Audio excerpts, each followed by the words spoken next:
মানুষ কি সত্যি পাঠার গরুর চেয়ে খারাপ?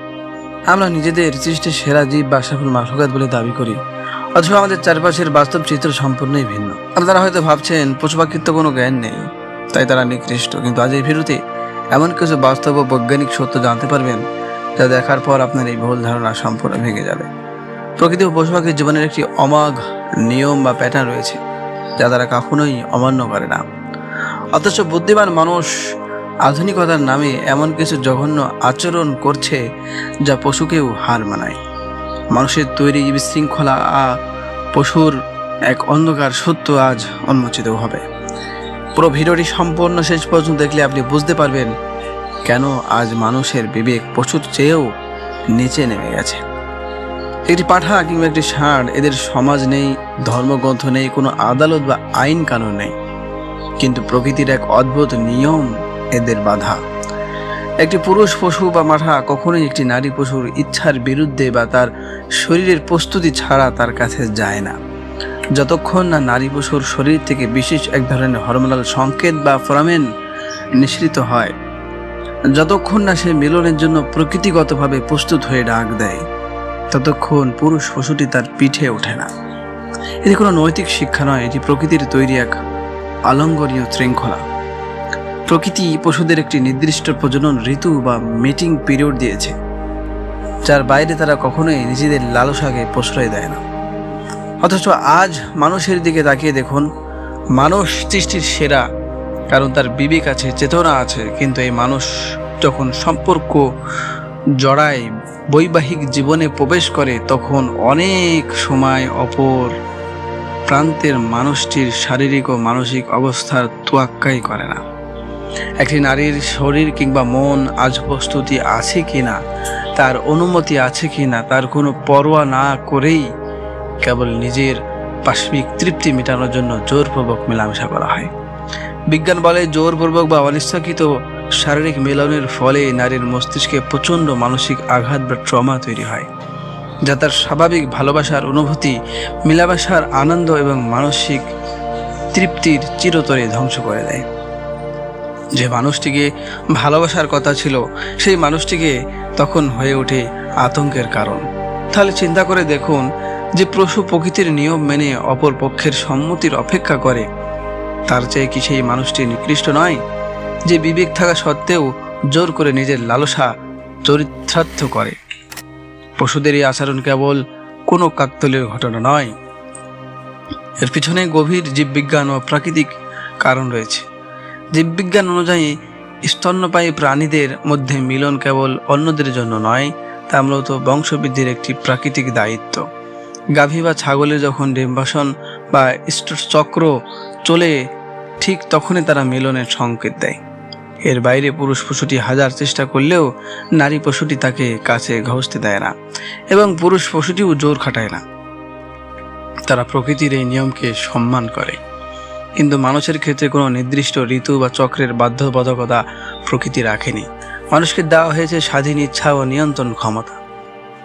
আর এই নিয়ন্ত্রণ ক্ষমতার অপব্যবহার করে মানুষ আজ কতটা নিচে নেমে গেছে তার প্রমাণ আমাদের চারপাশের দৈনিক খবরের কাগজ, আজ নিউজ চ্যানেল খুললেই দেখা যায়। ছোট ছোট অবশ শিশুদের উপর অমানসিক নির্যাতন ও জঘন্য লালসার শিকার হওয়ার খবর। একটি পশু কখনো তার নিজের প্রজাতির কোনো শিশুর উপর বা অপ্রাপ্ত বয়স্কের উপর এভাবে ঝাঁপিয়ে পড়ে না। পশুদের রাজ্যে এমন বিকৃতি বা জঘন্য লালসার কোনো অস্তিত্ব নেই, অথচ সমাজে ঘুরে বেড়ানো কিছু মানুষ নামের দানব এই জঘন্যতম অপরাধটি অনায়াসে করে চলছে। যেখানে মহান আল্লাহ তাআলা পবিত্র কোরআনে ব্যভিচার বা জিনা সম্পর্কে বলতে গিয়ে সরাসরি নির্দেশ দিয়েছেন, তোমরা জিনার ধারে কাছেও যেও না, কারণ জিনা মানুষের বিবেককে অন্ধ করে দেয় এবং তাকে পশুর চেয়েও নিচে নামিয়ে দেয়।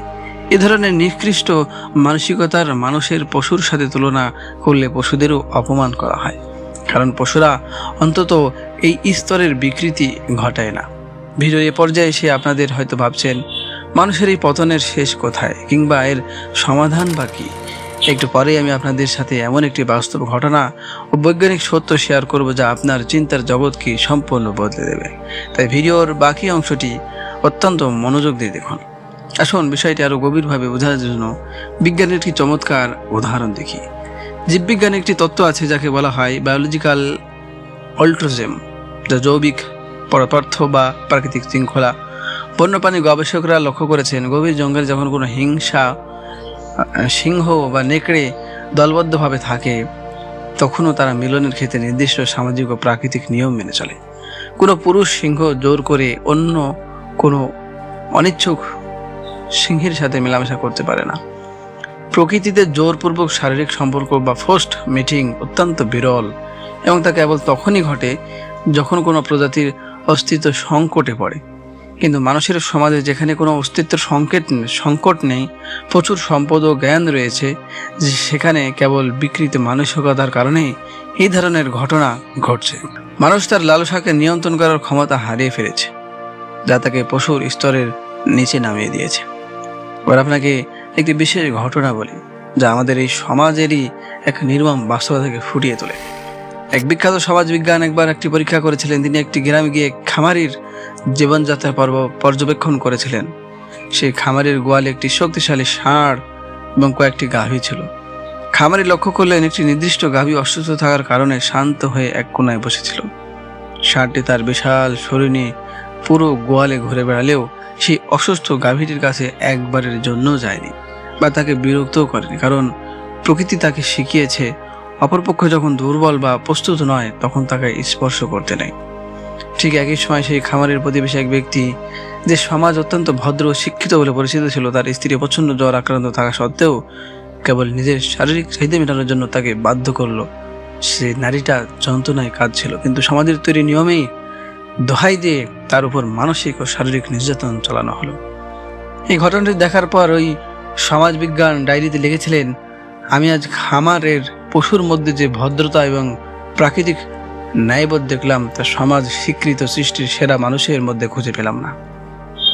এই গল্পটি আমাদের প্রমাণ করে যে পোশাক পরিধান করলেই বা দু পায়ের হাঁটলেই মানুষ হওয়া যায় না, যদি না ভিতরের পোশাবিক প্রবৃত্তিকে নিয়ন্ত্রণ করা যায়।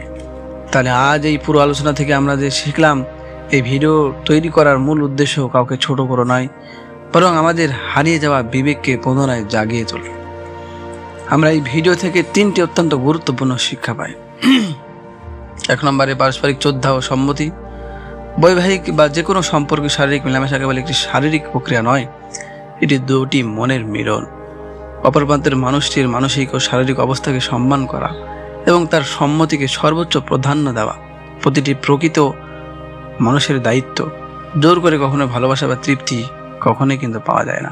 2 নম্বর, আত্মনিয়ন্ত্রণ বা নৈতিকতা। প্রকৃতি পশুদের গণ্ডি নির্ধারণ করে দিয়েছে হরমোন দিয়ে, আর মানুষকে গণ্ডি নির্ধারণ করে দিয়েছে বিবেক এবং ধর্ম দিয়ে। আমাদের ভিতরে লালসাকে নিয়ন্ত্রণ করতে হবে, যাতে আমরা পশুর চেয়েও নিচে নেমে না যাই। 3 নম্বর, পশুদের থেকে শিক্ষা। প্রকৃতি আমাদের চারপাশে যে শৃঙ্খলা তৈরি করে রেখেছে, তা থেকে আমাদের শেখা উচিত। পশুরা যদি আইন না জেনেও প্রকৃতির নিয়ম মেনে চলতে পারে, তবে আমরা সমস্ত আইন, জ্ঞান এবং ধর্ম জেনে কেন তা লঙ্ঘন করব? তাই বন্ধুরা, আসুন আমরা আমাদের ভেতরের পশুকে দমন করি এবং প্রকৃত অর্থে মানুষ হয়ে উঠি। সমাজে নারীদের ও শিশুদের জন্য একটি নিরাপদ এবং সম্মানজনক পরিবেশ গড়ে তুলি। ভিডিওটি ভালো লাগলে অবশ্যই লাইক, কমেন্ট করবেন এবং আপনার মূল্যবান মতামত কমেন্টে জানাবেন। বন্ধুদের সাথে শেয়ার করে এই সচেতনতা ছড়িয়ে দিন সবার মাঝে। সম্পূর্ণ ভিডিওটি দেখার জন্য আপনাকে ধন্যবাদ।